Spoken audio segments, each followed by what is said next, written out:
दुर्लभ है मनुष्य शरीर, लेकिन क्षण भंगुरा, किसी भी क्षण मर सकते हो आप। ये ध्यान में रखने का विषय है।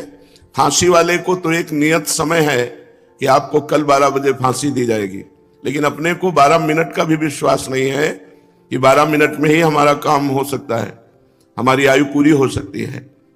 दुर्लभो मानुषो देहो देही नाम क्षण भंगुरा, पर यह है क्षण में नष्ट हो जाने वाली मनुष्य देही। इसमें एक कार्य है जो महान है, प्रायः सब लोग उससे विमुख रहते हैं। देखो, जितने भी कार्य किए जाते हैं वो सब सुख के लिए किए जाते हैं। हमारे अंदर एक मांग होती है कि हमें निरंतर अक्षुण्ण सुख मिले, जो कभी दुख का मुख न देखना पड़े।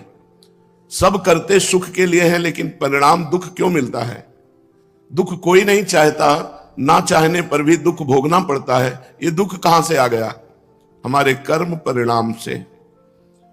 हम जो भगवान, शास्त्र, संत, इनकी वाणी के अनुसार ना चल करके केवल मनमानी आचरण किए, वो मनमानी आचरण पाप कर्म बन गए, और वो पाप कर्म का परिणाम दुख होता है, पुण्य कर्म का परिणाम सुख होता है।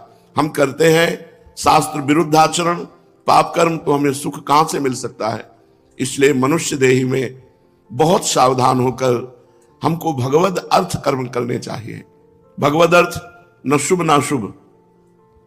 जो शुभ कर्म है पुण्य, वो सोने की जंजीर से बंधा हुआ व्यक्ति है, और जो अशुभ कर्म है वो पाप, वो लोहे की जंजीर से बंधा हुआ है। तो लोहे और सोने से बंधा हुआ तो है ही ना, मुक्त कहां हुआ? कर्म बंधन से मुक्त होने के लिए मानव देह मिला है। इसलिए सबको सावधान होकर के जो भी कर्म करे शास्त्र सम्मत करे, दूसरों का उपकार करने की भावना से करे, और वो कर्म भगवान को समर्पित कर दे। जो कर्म भगवान को समर्पित कर दिया जाता है वो मंगलमय हो जाता है। जैसे अग्नि में चंदन डालो या विष्ठा, अग्नि अपना स्वरूप प्रदान कर देती है। ऐसे ही संपूर्ण सृष्टि 3 गुणों से बनी हुई है, सतोगुण, रजोगुण, तमोगुण। ये तीनों मायामय गुण हैं, और इन्हीं गुणों के परिपाक से ही हमारे कर्म होते हैं। कभी हमारा मन बहुत शांत और अच्छा चिंतन करता है, कभी मन गलत भोगों का चिंतन करता है, कभी मन गुस्सा, आलस्य, प्रमाद, हिंसात्मक वृत्ति धारण करता है। तो ये 3 गुणों का प्रभाव है।